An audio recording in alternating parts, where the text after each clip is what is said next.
Ayurvedic food supplement and medicine. Mangaldas Bandal यांना ईडीकडून अटक, आलिशान कार, कोट्यावधीचे घड्याळे जप्त। पुणे जिल्हा परिषदेचे माजी सभापती मंगलदास बांदल यांना सक्तवसुली संचालनालयाने म्हणजेच ईडीनं अटक केली आहे। मंगळवार दिनांक 20 ऑगस्ट रोजी ईडीनं मंगलदास बांदल यांच्या शिरूर आणि पुण्यातील निवासस्थानावर छापेमारी केली होती। या कारवाई दरम्यान बांदल यांच्या निवासस्थानी कोट्यावधी रुपयांचे घबाड सापडले होते। या प्रकरणी ईडीने बादल यांची चौकशी केली आहे। या प्रकरणानंतर ईडीने बादल यांना अटक केली आहे। यामुळे पुणे जिल्ह्यात खळबळ उडाली आहे।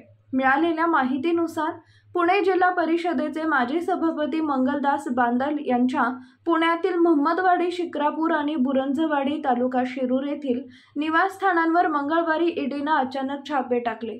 या कारवाईत त्यांच्या घरात 50 कोटी 60 लाखांची रोख रक्कम जप्त करण्यात आली आहे। याशिवाय त्यांच्याकडून 5 आलिशान कार, 1 कोटींची 4 घड्याळंही जप्त करण्यात आली आहेत। ईडीनं तब्बल 16 तास ही कारवाई केली। यावेळी मंगलदास बांदल यांची कसून चौकशीही करण्यात आली। अखेर ईडीच्या चौकशीनंतर त्यांना अटक करण्यात आली। बुधवार 21 ऑगस्ट रोजी त्यांना मुंबईच्या उच्च न्यायालयात हजर केलं जाणार आहे। शिक्रापूर येथील घरी मंगलदास बांदल यांच्या पत्नी रेखाताई बांदल, 2 भाऊ आणि त्यांच्या कुटुंबियांचीही चौकशी करण्यात आली। तर मोहम्मदवाडी येथील बंगल्यात राहत असलेल्या मंगलदास बांदल यांची ईडीच्या अधिकाऱ्यांनी चौकशी केली। नुकत्याच पार पडलेल्या लोकसभा निवडणुकीत मंगलदास बांदल यांना वंचित बहुजन आघाडीकडून उमेदवारी जाहीर करण्यात आली होती। मात्र इंदापूरमध्ये उपमुख्यमंत्री देवेंद्र फडणवीस यांच्या भाजपाच्या मेळाव्याला बांदल यांनी हजेरी लावल्याने त्यांची उमेदवारी रद्द करण्यात आली होती। शिवाय यानंतर येत्या विधानसभा निवडणुकीसाठी मंगलदास बांदल किंवा त्यांच्या पत्नी रेखा बांदल या शिरूर हवेलीमधून निवडणुकीच्या रिंगणात उतरण्यासाठी तयार असल्याची चर्चा सुरू होती। दरम्यान बांदल यांच्यावर ईडीची छापेमारी झाल्याने आता राजकीय वर्तुळात चर्चा रंगली आहे।